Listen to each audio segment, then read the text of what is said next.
നമസ്കാരം. നമ്മൾ ഇതുവരെ ഗാന്ധിയുടെ പ്രാദേശിക സമരങ്ങൾ വരെയാണ് പറഞ്ഞു നിർത്തിയത്. ചമ്പാരൻ, അഹമ്മദാബാദ്, ഖേദ സമരങ്ങളുടെ പ്രത്യേകതയും ഗാന്ധിയുടെ ചില ആധികാര സമരങ്ങളും ഒക്കെ നമ്മളിവിടെ പറഞ്ഞു കഴിഞ്ഞു. ഇനി നമുക്ക് ഗാന്ധിജിയെ ദേശീയ രാഷ്ട്രീയത്തിലേക്ക് അടയാളപ്പെടുത്താൻ സമയമായി. ദേശീയ രാഷ്ട്രീയ നേതാവായി ഗാന്ധിജി മാറിയത് എന്തു കാരണങ്ങൾ കൊണ്ടാണ്? ഗാന്ധിജി ഇന്ത്യയിൽ നടത്തിയ ആദ്യത്തെ ദേശീയ രാഷ്ട്രീയ പ്രക്ഷോഭത്തിന്റെ പേരാണ് നിസ്സഹകരണ പ്രസ്ഥാനം. ഗാന്ധിജി ഇന്ത്യയിൽ നടത്തിയ ആദ്യത്തെ ദേശീയ രാഷ്ട്രീയ പ്രക്ഷോഭമാണ് നിസ്സഹകരണ പ്രസ്ഥാനം. ഒരു നിസ്സഹകരണ പ്രസ്ഥാനത്തിലേക്ക് ഗാന്ധിയെ നയിച്ചത് 3 കാര്യങ്ങളാണ്. ഏതൊക്കെയാണ് ആ കാര്യങ്ങൾ? 1, പഞ്ചാബിന്റെ അസ്വസ്ഥത. 2, ഖിലാഫത്തിന്റെ ആവശ്യങ്ങൾ നടത്തിക്കൊടുക്കുക, അല്ലെങ്കിൽ ഖിലാഫത്ത് ആവശ്യങ്ങൾ. 3, സ്വരാജ് നേടിയെടുക്കുക. സ്വരാജ് നേടിയെടുക്കുക. കണ്ടോ? അപ്പോൾ നിസ്സഹകരണ പ്രസ്ഥാനത്തിലേക്ക് നയിച്ച ഘടകങ്ങൾ ഏതാണെന്ന് പരീക്ഷയ്ക്ക് ചോദിക്കാം, അല്ലെങ്കിൽ നിസ്സഹകരണ പ്രസ്ഥാനത്തിന്റെ ഔദ്യോഗികമായ ലക്ഷ്യങ്ങൾ എന്താണെന്ന് ചോദിക്കാം, ആ ലക്ഷ്യങ്ങളിൽ ഉൾപ്പെടാത്തത് ചോദിക്കാം. അങ്ങനെ വന്നാൽ നിങ്ങൾ ഈ 3 കാര്യം അറിയണം. പഞ്ചാബിന്റെ അസ്വസ്ഥത, ഖിലാഫത്തിന്റെ ആവശ്യങ്ങൾ, സ്വരാജ് നേടിയെടുക്കുക. ഈ 3 കാര്യങ്ങളാണ് നിസ്സഹകരണ പ്രസ്ഥാനത്തിലേക്ക് നയിച്ചത്. അപ്പോൾ നിസ്സഹകരണ പ്രസ്ഥാനം നമ്മൾ പഠിക്കാൻ പോവുകയാണ്. അങ്ങനെ പഠിക്കുന്നതിന് മുമ്പ് നമുക്ക് ഈ 3 കാര്യം എന്താണെന്ന് അറിയണ്ടേ? സ്വരാജ് നേടിയെടുക്കുക എന്നുള്ളത് നിസ്സഹകരണ പ്രസ്ഥാനത്തിന്റെ ആവശ്യമാണ്. സോ നമുക്ക് ഡയറക്റ്റ് ആയിട്ട് അതിനെ കുറിച്ചുള്ള പഠിക്കാം. പക്ഷേ എന്താണ് ഈ പഞ്ചാബിന്റെ അസ്വസ്ഥത? എന്താണ് ഖിലാഫത്തിന്റെ ആവശ്യം? ഇത് രണ്ടും നേടിക്കൊടുക്കണമെന്ന് നിസ്സഹകരണ പ്രസ്ഥാനം തീരുമാനിച്ചത് എന്തുകൊണ്ട്? അപ്പോൾ ഈ ഒരു കാര്യങ്ങളെ കുറിച്ച് പഠിച്ചെങ്കിൽ മാത്രമേ നമുക്ക് നിസ്സഹകരണ പ്രസ്ഥാനത്തിലേക്ക് പോകാൻ സാധിക്കുകയുള്ളൂ. അപ്പോൾ അതുകൊണ്ട് നമുക്ക് ഈ പഞ്ചാബിന്റെ അസ്വസ്ഥതയും ഖിലാഫത്ത് പ്രസ്ഥാനത്തെക്കുറിച്ച് പഠിച്ച് മനസ്സിലാക്കിയതിന് ശേഷം നമുക്ക് നിസ്സഹകരണ പ്രസ്ഥാനത്തിലേക്ക് പോകാം. അപ്പോൾ നിസ്സഹകരണ പ്രസ്ഥാനത്തിലേക്ക് പോകുന്നതിന് മുമ്പ് പഞ്ചാബിന്റെ അസ്വസ്ഥതയിലേക്ക് വരാം. വേറൊന്നുമല്ല, 1-ാം ലോക മഹായുദ്ധ കാലഘട്ടം അവസാനിച്ചുകൊണ്ടിരുന്ന സമയമാണ് 1918. അപ്പോൾ ഈ 1-ാം ലോക മഹായുദ്ധത്തിൽ ഇന്ത്യയിൽ നിന്ന് ധാരാളം പേര് ബ്രിട്ടീഷ് ആർമിയിൽ ചേരുകയും അവരോടൊപ്പം പ്രവർത്തിക്കുകയൊക്കെ ചെയ്തിട്ടുണ്ട്. അപ്പോഴൊക്കെ ഒരു സ്വയംഭരണ അവകാശം ആ പ്രവിശ്യക്ക് ലഭിക്കും എന്നുള്ള ഒരു ധാരണ പലർക്കും ഉണ്ടായിരുന്നു. എന്നാൽ 1-ാം ലോക മഹായുദ്ധത്തിന് ശേഷം ലോകം മുഴുവൻ വലിയ മാറ്റങ്ങൾ ഉണ്ടായി. അതിൽ പല കാര്യങ്ങളുണ്ട്. അതിൽ ഏറ്റവും പ്രധാനപ്പെട്ട ഒരു കാര്യം ജപ്പാന്റെ ഉയർച്ചയാണ്. ജപ്പാൻ എന്ന് പറയുന്ന ചെറിയൊരു ഏഷ്യൻ രാജ്യം പല രാജ്യങ്ങളെ പരാജയപ്പെടുന്ന സംഭവങ്ങൾ ദേശീയവാദികൾക്കിടയിൽ വലിയൊരു ഒരു പോസിറ്റീവായിട്ടുള്ള ഒരു വശം ഉണ്ടാക്കിയിട്ടുണ്ട്. പ്രധാനമായിട്ട് ആദ്യ കാലഘട്ടങ്ങളിൽ ജപ്പാന്റെ റഷ്യ ആക്രമണം വലിയ വിവാദമായിരുന്നു. 1905 ജപ്പാൻ റഷ്യ ആക്രമിക്കുന്നു. അപ്പോൾ തന്നെ ദേശീയതയെ ബാധിച്ച പ്രധാനപ്പെട്ട ഒരു കാര്യമായിട്ട് അത് മാറി. പിന്നീട് ജപ്പാന്റെ ഒരു ഉയർച്ച, അതോടൊപ്പം തന്നെ മറ്റ് ചെറിയ ചെറിയ രാജ്യം, റഷ്യയുടെ ഒരു പ്രവർത്തനം വളരെ ഇമ്പോർട്ടൻ്റ് ആണ്. 1917 എത്തിയപ്പോൾ റഷ്യൻ വിപ്ലവങ്ങൾ വഴി റഷ്യയിൽ വ്യവസ്ഥാപിതമായ ഒരു ഭരണകൂടത്തെ, അല്ലെങ്കിൽ അവിടുത്തെ സർ ചക്രവർത്തിമാരുടെ മുഴുവൻ ഭരണത്തെയും അടിച്ചമർത്തിക്കൊണ്ട് ഒരു സോഷ്യലിസ്റ്റ് ജനാധിപത്യ രാജ്യത്തിലേക്ക് അതിൻ്റെ മാറ്റം, അല്ലെ സോഷ്യലിസ്റ്റ് ഭരണത്തിലേക്കുള്ളൊരു മാറ്റം ലോകം മുഴുവൻ കോളനി ഭരണത്തിൽ ഇരിക്കുന്ന രാജ്യങ്ങളിൽ ഒരു പുതിയ ഉണർവ് നൽകി. വലിയൊരു ആത്മാഭിമാനത്തോട് പ്രവർത്തിക്കാനുള്ള ഒരു ആവേശം നൽകി.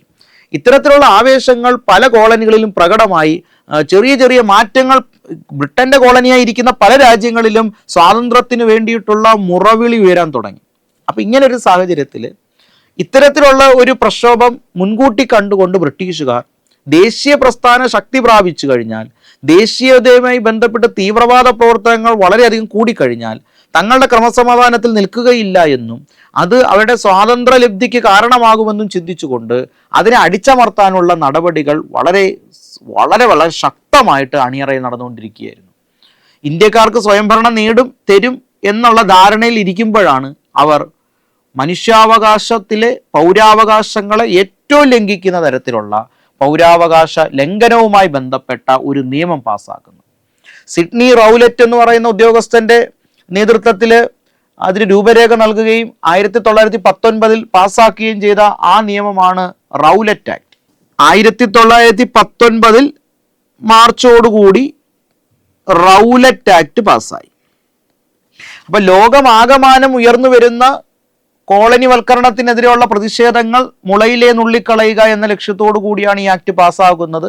സ്വാഭാവികമായിട്ടും പൗരന്റെ അവകാശങ്ങളുടെ ഏറ്റവും വലിയ ലംഘനങ്ങളാണ് പിന്നീട് ഇന്ത്യ കണ്ടത്. അപ്പോൾ ഒരുപാട് നിർദ്ദേശങ്ങൾ അതിനകത്തുണ്ടായിരുന്നു. 1, വിചാരണ കൂടാതെ ഏതൊരു ഇന്ത്യക്കാരനെയും തടവിലിടാൻ പറ്റും. അനിശ്ചിത കാലത്തേക്ക് വേണമെങ്കിൽ വിചാരണ നീട്ടാം. രഹസ്യ കോടതികളിൽ വിചാരണ നടത്താം. അപ്പോൾ ഈ ഒരു നിയമം പൗരാവകാശ ലംഘനമാണെന്ന് പറയാൻ കാരണം ഏതൊരു ഇന്ത്യക്കാരനെയും വാറന്റ് ഇല്ലാതെ അറസ്റ്റ് ചെയ്യാൻ സാധിക്കുമെന്ന് എന്ന അവസ്ഥ വന്നു. ഈ നിയമത്തിൽ പറയുന്നുണ്ട്, അത് പ്രാവർത്തികമാക്കപ്പെട്ടു. വാറന്റ് ഇല്ലാതെ അറസ്റ്റ് ചെയ്യാം, അനിശ്ചിതകാലം തടവിലിടാം, രഹസ്യ കോടതികളിൽ വിചാരണ നടത്താം, കോടതി വിധികൾക്കെതിരെയുള്ള അപ്പീലുകൾ നിഷേധിക്കാം. അപ്പം ഇത്രയും കാര്യങ്ങൾ ഏർപ്പെടുത്തേണ്ടി വന്നു. ഇത്രയും കാര്യങ്ങൾ ഏർപ്പെടുത്തിയത് സ്വാഭാവികമായിട്ടും പൗരാവകാശങ്ങൾക്കെതിരെയുള്ള വലിയൊരു ലംഘനമാണ്. മാത്രമല്ല, ബ്രിട്ടനിൽ ഉണ്ടായിരുന്ന ഹേബിയസ് കോർപ്പസ് പോലുള്ള അവകാശങ്ങൾ പോലും ഈ കാലഘട്ടങ്ങളിൽ ഇന്ത്യൻ കോളനികളിൽ ഉണ്ടായിരുന്നില്ല. അപ്പോൾ വിചാരണ കൂടാതെ ഏതൊരു ഇന്ത്യക്കാരനെയും തടവിലിടാം, അനിശ്ചിതകാലം തടവിലിടാം, രഹസ്യ കോടതികളിൽ വിചാരണ നടത്താം തുടങ്ങിയ തരത്തിലുള്ള നിർദ്ദേശങ്ങൾ തീർച്ചയായിട്ടും ജനങ്ങളിൽ വലിയൊരു വിദ്വേഷത്തിനും ജനങ്ങൾക്ക് ബ്രിട്ടീഷ് വിരുദ്ധ മനോഭാവത്തിലേക്ക് വരുന്നതിനും വളരെ വലിയ സഹായമായി. അങ്ങനെ ഗാന്ധിജി തന്നെ ഇതിന് ദേശവ്യാപകമായിട്ടൊരു ഹർത്താലിലേക്ക് നയിക്കപ്പെട്ടു. ഗാന്ധിജി ഒരു ഹർത്താൽ ആഹ്വാനം ചെയ്തു. 1919 ഏപ്രിൽ 6 ഗാന്ധിജി ആഹ്വാനം ചെയ്ത ഈ ഹർത്താലാണ് ദേശീയ രാഷ്ട്രീയത്തിലേക്ക് ഗാന്ധിജി അടയാളപ്പെടുത്തിയ ആദ്യ സംഭവം. അപ്പോൾ റൗലറ്റ് വിരുദ്ധ ഹർത്താലിലൂടെ ദേശീയ രാഷ്ട്രീയത്തിലേക്ക് ഗാന്ധിജി പ്രവേശിക്കുകയാണ്. ഇന്ത്യ മുഴുവൻ വന്ന ഒരു രാഷ്ട്രീയ ഹർത്താലായിരുന്നു 19 ഹർത്താൽ. അപ്പോൾ റൗലറ്റ് ആക്ടിനെ പിന്തുണച്ച ദേശീയ നേതാവാണ് ചേറ്റൂർ ശങ്കരൻ നായർ. അതും കൂടെ ഓർത്തു വെക്കണം. റൗലറ്റ് ആക്ടിനെ പിന്തുണച്ച ദേശീയ നേതാവാണ് ചേറ്റൂർ ശങ്കരൻ നായർ. റൗലറ്റ് ആക്ടിനെതിരെ ഹർത്താൽ നടന്നത് 19 ഏപ്രിൽ 6 റൗലറ്റ് ആക്ടിനെ കരിനിയമം എന്നാണ് വിളിക്കുന്നത്.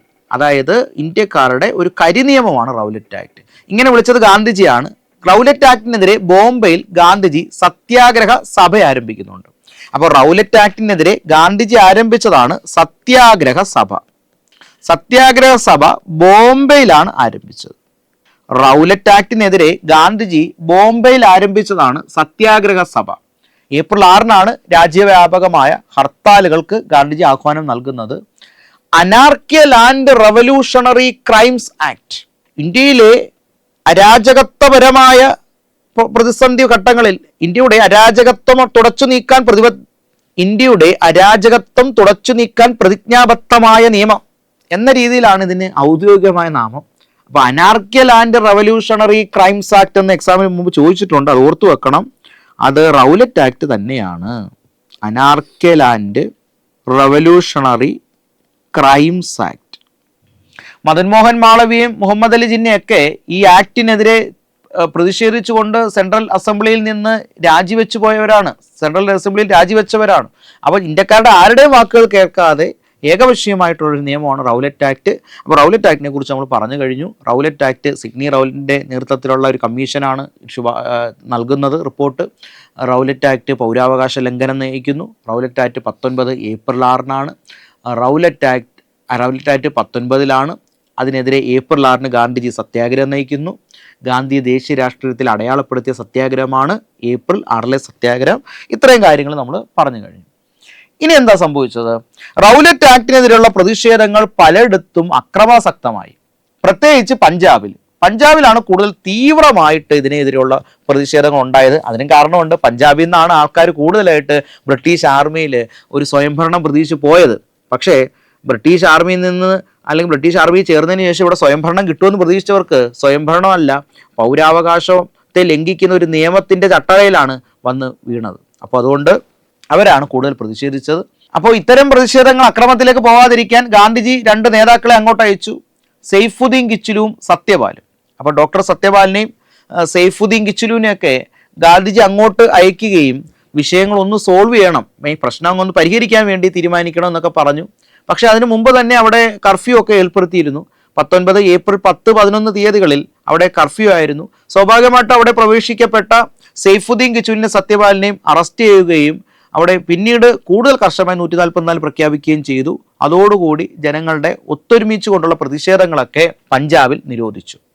19 ഏപ്രിൽ 13 ഈ ജനങ്ങൾക്ക് വെറുതെ ഇരിക്കാൻ പറ്റുന്ന ദിവസമല്ല. 19 ഏപ്രിൽ 13 ആയപ്പോൾ അത് ബൈശാഖി ഉത്സവം, നിങ്ങൾക്കറിയാമല്ലോ, പഞ്ചാബിലെ കൊയ്ത്തുത്സവമാണ് ബൈശാഖി ഉത്സവം.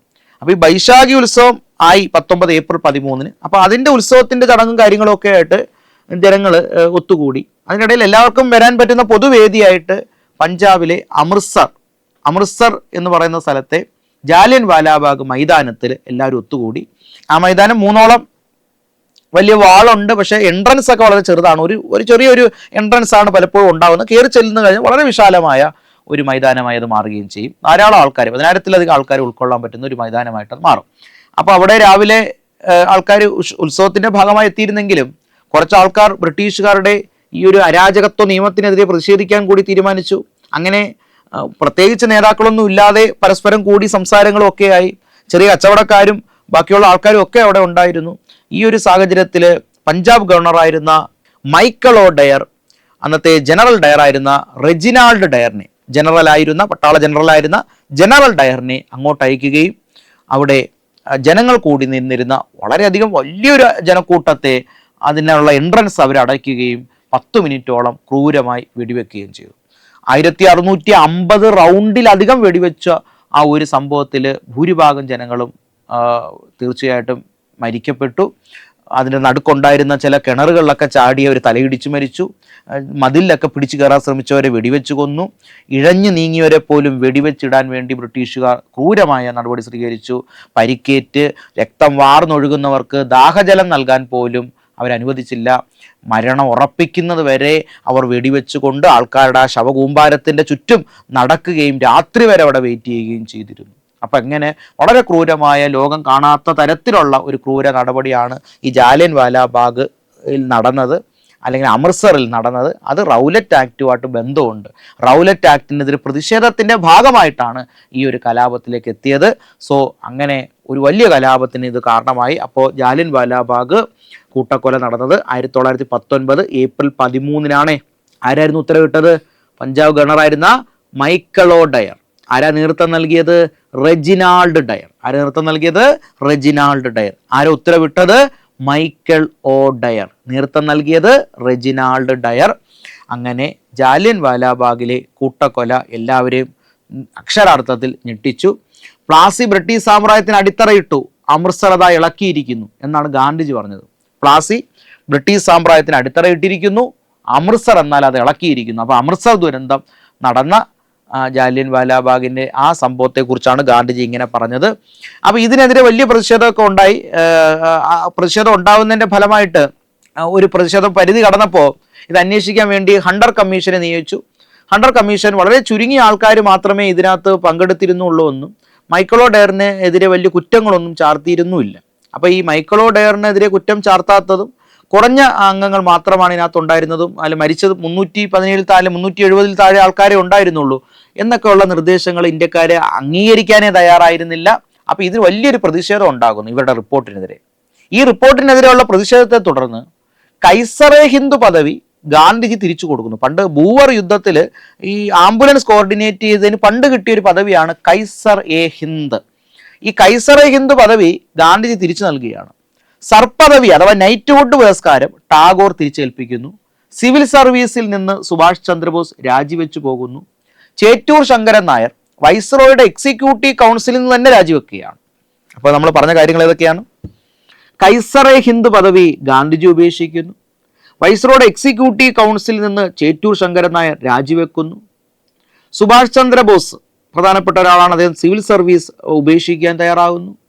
അപ്പോൾ ഇങ്ങനെയുള്ള പ്രതിഷേധങ്ങൾ, കേസരി ഹിന്ദ് എന്ന് പറയുന്നൊരു പുരസ്കാരം സരോജിനി നായിഡുവിന് കിട്ടിയിട്ടുണ്ട്, അദ്ദേഹം അത് ഉപേക്ഷിക്കാനായിട്ട് തയ്യാറാകുന്നു. സർപദവി ഉപേക്ഷിക്കുന്നു ടാഗോർ. ഇത്തരത്തിലുള്ള നിലപാടുകളിലൂടെ ഇതിനെതിരെ ശക്തമായി പ്രതികരിക്കുന്നു. എന്നിരുന്നാലും ജാലിയൻ വാലാബാഗും സംഭവത്തിനോട് തുടർന്നും നിഷേധാത്മകമായ നിലപാട് തന്നെയാണ് ബ്രിട്ടീഷുകാർ സ്വീകരിച്ചിരുന്നത്. ജാലിയൻ വാലാബാഗിന് അനുബന്ധിച്ചുള്ള ദിവസങ്ങളിലും പലപ്പോഴും ആൾക്കാർക്ക് നിശ്ചിതമായ സ്ഥലങ്ങളിൽ മുട്ടിലിഴഞ്ഞു വേണം മുന്നോട്ട് പോകാൻ എന്നുള്ള നിയമങ്ങളൊക്കെ പാസ്സാക്കിയിട്ടുണ്ട്. അപ്പോൾ ജാലിയൻ വാലാബാഗിനെ തുടർന്നുള്ള ക്രൗളിംഗ് ആക്ട് എന്നാണ് അത് അറിയപ്പെടുന്നത്. അപ്പോൾ ഇതൊരു പരീക്ഷയ്ക്ക് പണ്ട് വന്നിട്ടുണ്ട്. ക്രൗളിംഗ്, CRAWLING അഥവാ ഇഴഞ്ഞു നീങ്ങൽ. ക്രൗളിംഗ് ഓർഡർ ജാലിയൻ വാലാബാഗുമായിട്ട് തന്നെ കണക്ട് ചെയ്താണ് പരീക്ഷയ്ക്ക് വന്നിട്ടുള്ളത്. ക്രൗളിംഗ് ഓർഡർ ജാലിയൻ വാലാബാഗുമായിട്ട് ബന്ധപ്പെട്ടിരിക്കുന്നു. എന്തായാലും അപ്പോൾ ഈ പഞ്ചാബിൽ ഇത്തരത്തിലുള്ള ഒരു അസ്വസ്ഥതയെ പൂർണ്ണമായും പരിഹരിക്കുക എന്നതിനാണ് നിസ്സഹകരണ പ്രസ്ഥാനം മുൻകൈ എടുത്തത്. കണ്ടോ? അപ്പോൾ നിസ്സഹകരണ പ്രസ്ഥാനം നയിച്ച ഒരു പ്രധാനപ്പെട്ട കാര്യം പഞ്ചാബിൻ്റെ അസ്വസ്ഥതയല്ലേ. ആ പഞ്ചാബിൻ്റെ അസ്വസ്ഥത ഇങ്ങനെയൊക്കെയാണ് എന്ന് നമ്മളിവിടെ പഠിക്കണം. ഇനി നമുക്ക് ഇതുവരെ പഠിച്ച ഈ ഒരു വലിയൊരു കാര്യത്തെ നമുക്ക് ക്വസ്റ്റ്യൻ രൂപത്തിൽ വീണ്ടും ഒന്ന് ഓർക്കാൻ ശ്രമിക്കാം. അതോടുകൂടി നമുക്കത് ക്ലിയർ ആയിട്ടത് മനസ്സിലാവും. നമുക്കത് ജസ്റ്റ് ഒന്ന് ഓർക്കാൻ ശ്രമിക്കാം. നോക്കിക്കോളൂ. റൗലത്ത് നിയമം 1919 റൗലത്ത് നിയമം. 19 ഓർത്ത് നോക്കണേ. ബ്രിട്ടീഷ് ഭരണാധികാരികൾ ഇന്ത്യൻ ജനതയെ പൗരാവകാശങ്ങൾ ലംഘിക്കുന്ന രീതിയിൽ നടപ്പിലാക്കിയ കരി നിയമങ്ങളിൽ ഒന്നാണ് റൗലത്ത് ആക്ട്. റൗലത്ത് ആക്ട് നിലവിൽ വന്നത് 1919 റൗലത്ത് ആക്ട് നിയമം ബ്രിട്ടീഷുകാർക്ക് നൽകിയ അധികാരങ്ങൾ എന്തൊക്കെയാണ്? നിങ്ങൾ ഈ 4 അധികാരങ്ങളും വ്യക്തമായിട്ട് പഠിക്കണം. കാരണം LD നിലവാരത്തിൽ തന്നെ ഇത് മുമ്പ് വന്നിട്ടുണ്ട്. ആ ചോദ്യം റൗലത്ത് ആക്ടിന്റെ അധികാരങ്ങളുമായി ബന്ധമില്ലാത്തതെന്നായിരുന്നു, അല്ലെങ്കിൽ ബന്ധപ്പെട്ടത്. ഇത്തരം സ്റ്റേറ്റ്മെന്റുകൾ ഇതിൽ നിന്ന് വരാം. നിങ്ങൾ കൃത്യമായിട്ട് അറിയണം, നമ്മൾ പറഞ്ഞത് തന്നെയാണ്, ഏതൊരു ഇന്ത്യക്കാരനെയും വാറന്റില്ലാതെ അറസ്റ്റ് ചെയ്യാം. ഇപ്പം തന്നെ അത് പഠിച്ചു മാറ്റുക. ഏതൊരു ഇന്ത്യക്കാരനെയും വാറന്റില്ലാതെ അറസ്റ്റ് ചെയ്യാം. വിചാരണ കൂടാതെ അനിശ്ചിതകാലം തടവിലിടാം. വിചാരണ കൂടാതെ അനിശ്ചിതകാലം തടവിലിടാം. പ്രത്യേക കോടതികളിൽ രഹസ്യ വിചാരണകൾ നടത്താം. പ്രത്യേക കോടതികളിൽ രഹസ്യ വിചാരണകൾ നടത്താം. കോടതി വിധിക്കെതിരായുള്ള അപ്പീലുകൾ എന്ത് ചെയ്യാം? നിഷേധിക്കാം. അപ്പൊ ഈ 4 കാര്യങ്ങൾ ഓർത്തു വെക്കണേ. നിങ്ങൾ കൃത്യമായിട്ട് നിങ്ങളൊന്ന് പറഞ്ഞു നോക്കിയേ എന്തൊക്കെയാണത്. ഏതൊരു ഇന്ത്യക്കാരനെ വാറന്റില്ല അറസ്റ്റ് ചെയ്യാം. നിങ്ങളൊന്ന് തന്നെ പറഞ്ഞു, ഒന്നുകൂടെ നോക്കിയേ എന്തൊക്കെയാണത്. 1, ഏതൊരു ഇന്ത്യക്കാരനെ വാറന്റില്ല അറസ്റ്റ് ചെയ്യാം. വിചാരണ കൂടാതെ അനിശ്ചിതകാലം തടവിലിടാം. രഹസ്യ കോടതികളിൽ വിചാരണ നടത്താം. കോടതി വിധിക്കെതിരെയുള്ള, അതായത് കോടതി വിധിക്കെതിരെയുള്ള അപ്പീലുകൾ എന്ത് ചെയ്യാം? നിഷേധിക്കാം. ഇതൊക്കെയാണ് റൗലത്ത് ആക്ടിന്റെ പ്രധാന നിർദ്ദേശങ്ങൾ. റൗലത്ത് ആക്ടിൽ പ്രതിഷേധിച്ചുകൊണ്ട് ഗാന്ധിജി എന്നാണ് രാജ്യവ്യാപകമായ ഹർത്താൽ ആചരിച്ചത്? വളരെ പ്രധാനപ്പെട്ട ചോദ്യമാണ്. 19 ഏപ്രിൽ 4 പഞ്ചാബിൽ റൗലത്ത് ആക്ടിനെതിരെയുള്ള സമരത്തിന് നേതൃത്വം നൽകിയത് സത്യപാലും സൈഫുദ്ദീൻ കിച്ചിലുമാണ്. അത് ഗാന്ധിജിയുടെ നിർദ്ദേശത്തെ തുടർന്നാണ്. റൗലത്ത് ആക്ടിനെ പിന്തുണച്ച ഇന്ത്യക്കാരനാണ്. ആ പേരും കൂടെ ജസ്റ്റ് ഒന്ന് ഓർത്തു വെക്കുക. റൗലത്ത് ആക്ടിനെ പിന്തുണച്ചത് ആരാണ്? ചേറ്റൂർ ശങ്കരൻ നായർ. ഈ ചേറ്റൂർ ശങ്കരൻ നായർ പലപ്പോഴും ഗാന്ധിജിയുടെ പല വിമർശകനായി പ്രവർത്തിച്ചിട്ടുണ്ട്. ചേറ്റൂർ ശങ്കരൻ നായർ തന്നെ രചിച്ച പുസ്തകമാണ് ഗാന്ധിജിയും അരാജകത്വവും. അതൊക്കെ LDക്ക് ചോദിക്കപ്പെട്ടിട്ടുള്ള ക്വസ്റ്റ്യൻസ് ആണ്. ഗാന്ധിജിയും അരാജകത്വവും രചിച്ചത് ചേറ്റൂർ ശങ്കരൻ നായരാണ്. ഓർത്തു വെക്കണം, ഗാന്ധിജിയും അരാജകത്വവും രചിച്ചത് ചേറ്റൂർ ശങ്കരൻ നായരാണ്. ക്ലിയർ ആയിട്ട് ഓർത്തു വെക്കണം. ജാലിയൻ വാലാബാഗ് 19 ജാലിയൻ വാലാബാഗ് കൂട്ടക്കൊല നടന്നത് 19 ഏപ്രിൽ 13. എങ്കിൽ നിങ്ങളൊരു ചോദ്യം, നമ്മൾ ആൾറെഡി പറഞ്ഞതാണ്, 19 ഏപ്രിൽ 13 ജാലിയൻ വാലാബാഗ്. എങ്കിലൊരു ചോദ്യം, ജാലിയൻ വാലാബാഗ് ദിനം എന്നാണ്. അപ്പൊ എന്താണ് എഴുതേണ്ടത്? ഏപ്രിൽ 13 അങ്ങ് എഴുതിയാൽ മതി. പക്ഷെ ഇത് ഡേറ്റ് ഓർത്ത് വെക്കണേ. ഏപ്രിൽ 13 എന്ന് പറഞ്ഞ ഡേറ്റ് ഏപ്രിൽ 14, 15 ഓപ്ഷന് വന്നാൽ ചിലപ്പോൾ തിരിഞ്ഞു പോകും. അപ്പൊ ജാലിയൻ വാലാബാഗ് ദിനം ഏപ്രിൽ 13 ജാലിയൻ വാലാബാഗ് ദിനം ഏപ്രിൽ 13 ജാലിയൻ വാലാബാഗ് കൂട്ടക്കൊല നടന്നത് പഞ്ചാബിലാണെന്നും അമൃത്സറിലാണെന്ന് ഞാൻ പറഞ്ഞിട്ടുണ്ട്. ജാലിയൻ വാലാബാഗ് കൂട്ടക്കൊല കാരണമായ നിയമമാണ് റൗലത്ത് ആക്ട്. പഞ്ചാബിലെ അമൃത്സറിൽ ജാലിയൻ വാലാബാഗ് ജനങ്ങൾ ഒത്തുകൂടാണ്ട് പെട്ടെന്നുള്ള കാരണം എന്താ? ഇത് വളരെ ചെറിയൊരു ക്വസ്റ്റ്യൻ ആണെന്ന് നിങ്ങൾക്ക് തോന്നും, ഇത് ജസ്റ്റ് വായിക്കണമെന്ന് വിചാരിക്കും. പക്ഷെ ഇത് ചോദിച്ചിട്ടുണ്ട് പരീക്ഷയ്ക്ക്. ജാലിയൻ വാലാബാഗ് പൊട്ടിപ്പുറപ്പെടാനുള്ള പ്രധാനപ്പെട്ട കാരണം എന്താണ്? അത് റൗലത്ത് ആക്ടിനെതിരെയാണ് സമരമെങ്കിലും സൈഫുദ്ദീൻ കിച്ചിലുവിന്റെ സത്യപാലിന്റെ അറസ്റ്റ് എന്നുള്ള ഓപ്ഷനാണ് അതിന്റെ ഉത്തരം. അത് തന്നെയാണ് അവർ കൊടുത്തിരിക്കുന്നത്. സൈഫുദ്ദീൻ കിച്ചിലു സത്യപാലിന്റെ അറസ്റ്റിലാണ് അവർ പ്രതിഷേധിച്ചത്. ജാലിയൻ വാലാബാഗ് 19 ഏപ്രിൽ 13 ഏപ്രിൽ 13 ജാലിയൻ വാലാബാഗ് ദിനം. ജാലിയൻ വാലാബാഗ് റൗലത്ത് ആക്ടിനെതിരെയുള്ള പ്രതിഷേധമാണ്. പഞ്ചാബിൽ നയിച്ചത് സൈഫുദ്ദീൻ കിച്ചിലു, സത്യപാൽ എന്നിവരാണ്. അവരുടെ അറസ്റ്റിനെ തുടർന്നാണ് കലാപം പെട്ടെന്ന് പൊട്ടിപ്പുറപ്പെടുന്നത്. ജാലിയൻ വാലാബാഗ് ജനങ്ങൾക്ക് നേരെ വെടിവെക്കാൻ ഉത്തരം നൽകിയ ജനറൽ ഡയറാണ്. പ്ലാസി ബ്രിട്ടീഷ് സാമ്രാജ്യത്തിന് ഭരണത്തിന് അടിത്തറയിട്ടു, ജാലിയൻ വാലാബാഗ് അത് ഇളക്കി എന്ന് പറഞ്ഞത് ഗാന്ധിജിയാണ്. ജാലിയൻ വാലാബാഗ് കൂട്ടക്കൊലയെക്കുറിച്ച് ഗാന്ധിജി നൽകിയത് കൈസറെ ഹിന്ദ്. ഇത് 2023 PS ചോദിച്ചിട്ടുണ്ട്. കൈസറെ ഹിന്ദ് ഓർത്തു വെക്കണം. ജാലിയൻ വാലാബാഗ് കൂട്ടക്കൊല പ്രതിഷേധിച്ചുകൊണ്ട് ഗാന്ധിജി തന്റെ ഏത് പദവിയാണ് തിരിച്ചു നൽകിയത്?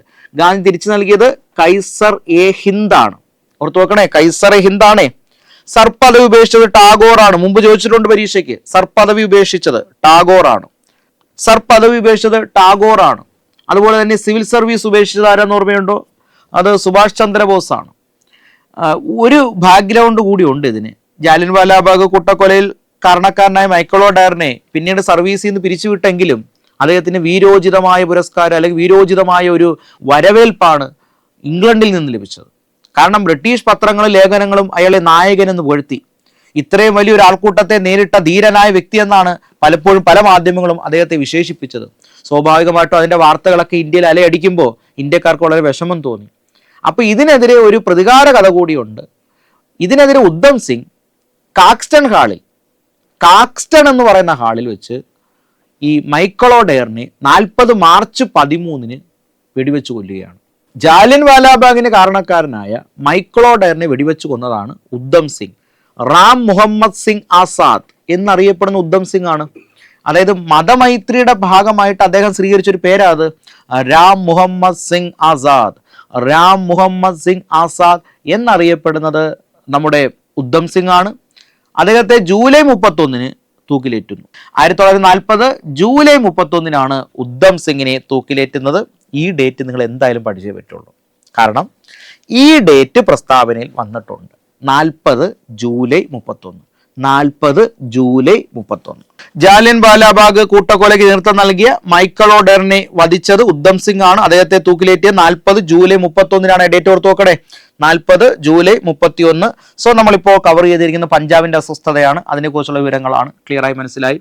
ഇനി നമുക്ക് നിസ്സഹകരണ പ്രസ്ഥാനത്തിലേക്കാണ് പോകേണ്ടത്. പക്ഷേ അതിന്റെ ലക്ഷ്യങ്ങളെ കുറിച്ച് മനസ്സിലാക്കണം. പഞ്ചാബിന്റെ അസ്വസ്ഥത പഠിച്ചല്ലോ. ഇനി എന്താണ് ഖിലാഫത്ത് പ്രസ്ഥാനത്തിന് എന്താണ് ആവശ്യം, അത് നിറവേറ്റി കൊടുക്കുന്നത് എങ്ങനെയാണ്? അപ്പോൾ ഈ ഖിലാഫത്ത് പ്രസ്ഥാനത്തിന്റെ ചരിത്രം ജസ്റ്റ് ഒന്ന് മനസ്സിലാക്കേണ്ടതായിട്ടുണ്ട്. കാരണം നിസ്സഹകരണ പ്രസ്ഥാനത്തിന്റെ ലക്ഷ്യം ഖിലാഫത്ത് പ്രസ്ഥാനത്തിന്റെ പ്രോത്സാഹനവും കൂടിയായിരുന്നു. അപ്പോൾ ഖിലാഫത്ത് പ്രസ്ഥാനം വളരെ ചെറിയൊരു പോയിന്റുകളേ ഉള്ളൂ. അതുകൊണ്ട് നമുക്ക് വേറെ ഒന്നും നോക്കണ്ട, ജസ്റ്റ് വായിച്ച് പഠിച്ചാൽ മതി. ഇതിനകത്ത് തന്നെ നമുക്ക് വായിച്ച് പഠിച്ചാൽ മതി. നമുക്ക് ജസ്റ്റ് വളരെ ചെറിയ കാര്യങ്ങളേ ഉള്ളൂ, നമുക്ക് നോക്കാം. വളരെ ചെറിയ കാര്യങ്ങളേ ഉള്ളൂ, ഇതിനകത്ത് തന്നെ വായിച്ച് പഠിക്കാവുന്നേ ഉള്ളൂ. ഈ 1453 തുർക്കി കോൺസ്റ്റാന്റിനോപ്പിൾ കീഴടക്കുന്നു, വളരെ വലിയൊരു വിജയമായിട്ട് മാറുന്നു. പിന്നീട് തുർക്കിയിൽ ഒട്ടോമൻ സാമ്രാജ്യം ശക്തി പ്രാപിക്കുന്നു. ഈ ഒട്ടോമൻ സാമ്രാജ്യത്തിന്റെ തലവൻ ഖലീഫയാണ്. ഈ ഖലീഫ എന്ന് പറയുന്നത് ഈ മുഹമ്മദ് നബിയുടെ പ്രവാചകന്റെ ഒരു പിൻതലമുറക്കാരനാണ്. അപ്പോൾ പ്രവാചകന്റെ അടുത്ത ഒരു സ്റ്റേജിലുള്ള ഒരാളാണ്, അല്ലെങ്കിൽ പ്രവാചകന്റെ പിൻതലമുറക്കാരനാണ്, അദ്ദേഹത്തിന്റെ അനുയായിയാണ്. സ്വാഭാവികമായിട്ടും ലോക മുസ്ലിമുകളുടെ ആത്മീയ ആചാര്യനാണ് തുർക്കിയിലെ ഖലീഫ. അപ്പൊ തുർക്കിയിലെ ഖലീഫ അങ്ങനെ ആത്മീയ ആചാര്യനായിട്ട് നിൽക്കുന്ന സമയത്ത് കുറെ വർഷം കഴിഞ്ഞ് ഒന്നാം ലോക മഹായുദ്ധാനന്തരം തുർക്കി ബ്രിട്ടന്റെ എതിർചേരിയാവുകയും ഒന്നാം ലോക മഹായുദ്ധത്തിൽ ബ്രിട്ടൻ മേൽക്കൈ നേടുകയും ചെയ്യുന്നു. അപ്പൊ അങ്ങനെ ബ്രിട്ടന് തുർക്കിയിൽ മേലുള്ള അധികാരം ലഭിക്കുന്നു. അങ്ങനെ അധികാരം ലഭിച്ച ബ്രിട്ടൻ തുർക്കിയുടെ മേൽ തങ്ങളുടെ ആധിപത്യം സ്ഥാപിക്കുന്നതിന്റെ ഭാഗമായിട്ട് ഈ ഖലീഫയുടെ അധികാര പരിധി കുറയ്ക്കാൻ തീരുമാനിക്കുന്നു. അദ്ദേഹത്തിന്റെ പ്രവിശ്യയിൽ 5 ഡിവൈഡ് ചെയ്യുകയും അധികാര പരിധി കുറച്ച് ഒരു ഇടപെടലുകളൊക്കെ നടത്താൻ തീരുമാനിക്കുന്നത് ലോക മുസ്ലിമുകൾക്ക് ഈ ബ്രിട്ടനോടൊരു എതിർപ്പുണ്ടാവാൻ കാരണമാകും. അങ്ങനെ ലോക മുസ്ലിമുകൾക്ക് ബ്രിട്ടനോട് എതിർപ്പിന്റെ ഭാഗമായി പല ചേരികളിലും പലതരത്തിലുള്ള പ്രസ്ഥാനങ്ങൾ ഉണ്ടായിട്ടുണ്ട്.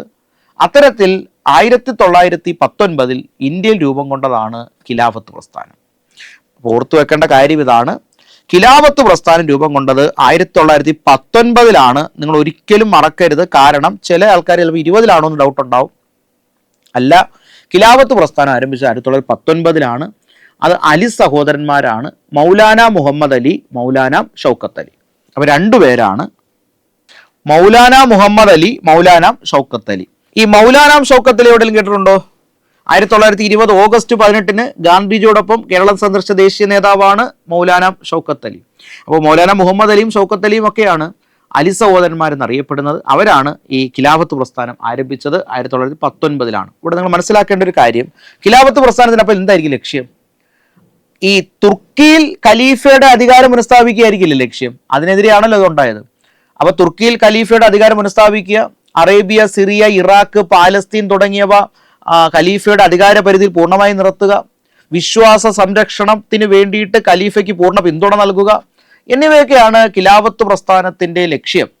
എന്നിരുന്നാലും ഇത് ബ്രിട്ടനെതിരെയാണ് എന്നുള്ളത് കൊണ്ടും മുസ്ലിമുകൾ ഒരു ദേശീയ രാഷ്ട്രീയത്തിലേക്ക് വരുന്നു എന്നുള്ളത് കൊണ്ടും ഗാന്ധിജി ഇതിനെ പിന്തുണയ്ക്കാൻ തീരുമാനിച്ചു. അങ്ങനെ ഗാന്ധിജി ഓൾ ഇന്ത്യ ഖിലാഫത്ത് കോൺഫറൻസ് 1919 ഡൽഹിയിൽ നടക്കുമ്പോൾ പ്രസിഡന്റ് സ്ഥാനം ഏറ്റെടുക്കുകയുണ്ടായി. അപ്പോൾ ഓൾ ഇന്ത്യ ഖിലാഫത്ത് കോൺഫറൻസിന്റെ ആദ്യ പ്രസിഡന്റ് ആണ് ഗാന്ധിജി. ഓർത്തു വെക്കേണ്ട പോയിന്റ് ആണ്, ഓൾ ഇന്ത്യ ഖിലാഫത്ത് കോൺഫറൻസിന്റെ ആദ്യ പ്രസിഡന്റ് ഗാന്ധിജിയാണ്. ഓൾ ഇന്ത്യ ഖിലാഫത്ത് കോൺഫറൻസിന്റെ ആദ്യ പ്രസിഡന്റ് ഗാന്ധിജിയാണ്. എപ്പോഴും ഓർത്തു വെക്കേണ്ട പോയിന്റ് ആണത്. ഓൾ ഇന്ത്യ ഖിലാഫത്ത് കോൺഫറൻസിന്റെ ആദ്യ പ്രസിഡന്റ് ഗാന്ധിജിയാണ്. ഈ ചോദ്യം ഒരുപാട് പരീക്ഷകൾക്ക് പലപ്പോഴായി വന്നിട്ടുണ്ട്. ഓൾ ഇന്ത്യ ഖിലാഫത്ത് കോൺഫറൻസിന്റെ ആദ്യ പ്രസിഡന്റ് ആരാടെ? ഗാന്ധിജിയാണ്. എന്തുകൊണ്ട് ഗാന്ധിജി അത് ഏറ്റെടുത്തു? ഹിന്ദു മുസ്ലിം ഐക്യത്തെ ഊട്ടിയുറപ്പിക്കാനും ദേശീയ രാഷ്ട്രീയത്തിലേക്ക് മുസ്ലിമുകളെ കൊണ്ടെത്തിക്കാനുള്ള നല്ല ഒരു തന്ത്രമാണ്, നല്ലൊരു അവസരമാണിതെന്നുള്ള തിരിച്ചറിവുമാണ് ഗാന്ധിജി ഇതിലേക്ക് നയിച്ചത്. എന്തുകൊണ്ടാ? ഇവിടെ മുസ്ലിമുകൾ മതപരമായിട്ടാണെങ്കിലും അവർ പോരാടുന്ന ബ്രിട്ടനെതിരെയാണ്. അപ്പോൾ ദേശീയ രാഷ്ട്രീയത്തിലേക്ക് അവരെ മുട്ടിക്കാൻ വളരെ എളുപ്പമാണ് എന്ന് ഗാന്ധിജിക്ക് തോന്നി. അപ്പോൾ അതുകൊണ്ട് ഗാന്ധിജി ഒരു ഹിന്ദുവായ അല്ലെങ്കിൽ ഒരു വളരെ ഹൈന്ദവിക മതവിശ്വാസം പുലർത്തുകയും ചെയ്യുന്ന ഒരു വ്യക്തി എന്ന നിലയിൽ ഗാന്ധിജി അതിനെ സപ്പോർട്ട് ചെയ്യുമ്പോൾ ഹിന്ദു മുസ്ലിം ഐക്യത്തെ ഊട്ടിയുറപ്പിക്കുകയാണ് എന്ന് ഗാന്ധിജിക്ക് അറിയാം. അതുകൊണ്ടാണ് അദ്ദേഹം അതിനെ പൂർണ്ണമായിട്ട് സപ്പോർട്ട് ചെയ്യാനായിട്ട് തീരുമാനിക്കുന്നത്. ഓക്കെ, അങ്ങനെ ഗാന്ധിജി അതിനെ സപ്പോർട്ട് ചെയ്യുന്നു. ഓൾ ഇന്ത്യ ഖിലാഫത്ത് ദിനം എന്നാണ് ചോദിക്കാം. 1919 ഒക്ടോബർ 17 ഓൾ ഇന്ത്യ ഖിലാഫത്ത് ദിനമായി ആചരിച്ചത്. 1919 ഒക്ടോബർ 17 ഓൾ ഇന്ത്യ ഖിലാഫത്ത് ദിനമായി ആചരിച്ചതെന്ന 1919 ഒക്ടോബർ 17. പിന്നീട് ഗാന്ധിജി 20 നിസ്സഹകരണ പ്രസ്ഥാനം തുടങ്ങിയപ്പോൾ നിസ്സഹകരണ പ്രസ്ഥാനത്തിനകത്ത് ലയിക്കാൻ ഗാന്ധിജി ആവശ്യപ്പെടുകയും നിങ്ങളുടെ ആവശ്യങ്ങൾ അനുഭവപൂർവ്വം പരിഗണിക്കാം, അതിനെതിരെ കൂടിയാണ് നമ്മൾ പോരാട്ടം നയിക്കുന്നത് എന്ന് ബോധ്യപ്പെടുത്തുകയും ചെയ്തതിന്റെ ഭാഗമായിട്ട് അത് നിസ്സഹകരണ പ്രസ്ഥാനത്തിൽ 20 ലയിക്കുകയുണ്ടായി. ഇവിടെ ഒരു പ്രീവിയസ് ക്വസ്റ്റ്യൻ ആണ്. ഖിലാഫത്ത് പ്രസ്ഥാനവും നിസ്സഹകരണ പ്രസ്ഥാനവും ഒരുമിച്ച് വന്ന വർഷം ഏതാണ്? ചോദ്യം വളരെ വ്യക്തമാണല്ലോ. ഖിലാഫത്ത് പ്രസ്ഥാനവും നിസ്സഹകരണ പ്രസ്ഥാനവും ഒരുമിച്ച് വന്ന വർഷം. നിസ്സഹകരണ പ്രസ്ഥാനം വന്നത് 20-ലല്ലേ? ഖിലാഫത്ത് പ്രസ്ഥാനം നിസ്സഹകരണ പ്രസ്ഥാനം ഒരുമിച്ച് ചേർന്ന് 20-ലല്ലേ? സ്വാഭാവികമായിട്ട് അതിന്റെ ഉത്തരം 20-ലാണ്. 1920-ലാണ് നിസ്സഹകരണ പ്രസ്ഥാനവും ഖിലാഫത്ത് പ്രസ്ഥാനവും ഒരുമിച്ച് വന്ന വർഷം, അല്ലെങ്കിൽ ദേശീയ പ്രസ്ഥാനവുമായിട്ട് യോജിച്ച വർഷം. എന്നാൽ ഖിലാഫത്ത് പ്രസ്ഥാനം ആരംഭിച്ച വർഷം 19-ലാണ്. അപ്പോൾ ഖിലാഫത്ത് പ്രസ്ഥാനത്തെക്കുറിച്ച് നിലവിൽ ഈ കാര്യങ്ങൾ അറിഞ്ഞിരുന്നാൽ മതി. ഖിലാഫത്ത് പ്രസ്ഥാനം ആരംഭിച്ചത് 1919-ലാണ്. വർഷം മറക്കരുത്, ഓപ്ഷൻ 20 ഉണ്ടാവും, നിങ്ങളത് എഴുതരുത്. ഖിലാഫത്ത് പ്രസ്ഥാനം ആരംഭിച്ചത് 1919-ലാണ്. ആരൊക്കെ ചേർന്ന? മൗലാന മുഹമ്മദ് അലിയും മൗലാന ഷൗക്കത്ത് അലിയും, രണ്ടുപേർ ചേർന്നാണ്. ആരൊക്കെയാണത്? മൗലാന മുഹമ്മദ് അലിയും മൗലാന ഷൗക്കത്ത് അലിയും. ഖിലാഫത്ത് പ്രസ്ഥാനത്തിന്റെ ആദ്യ പ്രസിഡന്റ് ആരാണ്? ഖിലാഫത്ത് പ്രസ്ഥാനത്തിന്റെ ആദ്യ പ്രസിഡന്റ് ഗാന്ധിജിയാണ്. ഓൾ ഇന്ത്യ ഖിലാഫത്ത് ദിനമെന്ന 19 ഒക്ടോബർ 17 ദേശീയ പ്രസ്ഥാനമായിട്ട് ലയിച്ചത് 1920. എന്താണ് ഖിലാഫത്ത് പ്രസ്ഥാനം? തുർക്കിയിൽ ഖലീഫയുടെ അധികാരം പുനഃസ്ഥാപിക്കുന്നതിന്റെ ഭാഗമായി ഇന്ത്യയിൽ രൂപം കൊണ്ടതാണ് ഖിലാഫത്ത് പ്രസ്ഥാനം. ഖിലാഫത്ത് പ്രസ്ഥാനം ലക്ഷ്യം എന്തൊക്കെയാ? ഖലീഫയുടെ അധികാരം പുനഃസ്ഥാപിക്കുക, സിറിയ, ഇറാഖ്, പാലസ്തീൻ തുടങ്ങിയ പ്രദേശങ്ങൾ ഖലീഫയുടെ പൂർണ്ണ അധികാരത്തിൽ വെക്കുക, അതോടൊപ്പം തന്നെ വിശ്വാസ സംരക്ഷണത്തിനുള്ള എല്ലാ സഹായങ്ങളും ഖലീഫയിൽ ലഭ്യമാക്കുക. അപ്പൊ ഇതൊക്കെയായിരുന്നു ഖിലാഫത്ത് പ്രസ്ഥാനത്തിന്റെ ലക്ഷ്യം. ആ ലക്ഷ്യങ്ങൾക്ക് വേണ്ടി നിങ്ങൾ ബ്രിട്ടനെതിരെ പോരാടുന്നെങ്കിൽ ആ ലക്ഷ്യം ഞാൻ നേടിത്തരാം എന്ന് ഗാന്ധിജിയുടെ ഒരു ഉറപ്പ്. അപ്പൊ ഖിലാഫത്ത് ആവശ്യം നേടിക്കൊടുക്കാം എന്ന് തീരുമാനിക്കുന്നു. സോ ഇനി അടുത്ത സ്വരാജ് നേടിയെടുക്കുക എന്നുള്ളതല്ലേ? സ്വരാജ് നേടിയെടുക്കാൻ ഇന്ത്യയിൽ നടന്ന ഏറ്റവും വലിയ ആദ്യകാലത്തെ ഏറ്റവും വലിയ പ്രക്ഷോഭമാണ് നിസ്സഹകരണ പ്രസ്ഥാനം. ഇനി അടുത്തത് നമുക്ക് അതിൻ്റെ ലക്ഷ്യങ്ങൾ പഠിച്ചത് സ്ഥിതിക്ക് നിസ്സഹകരണ പ്രസ്ഥാനത്തിലേക്ക് പോകാം.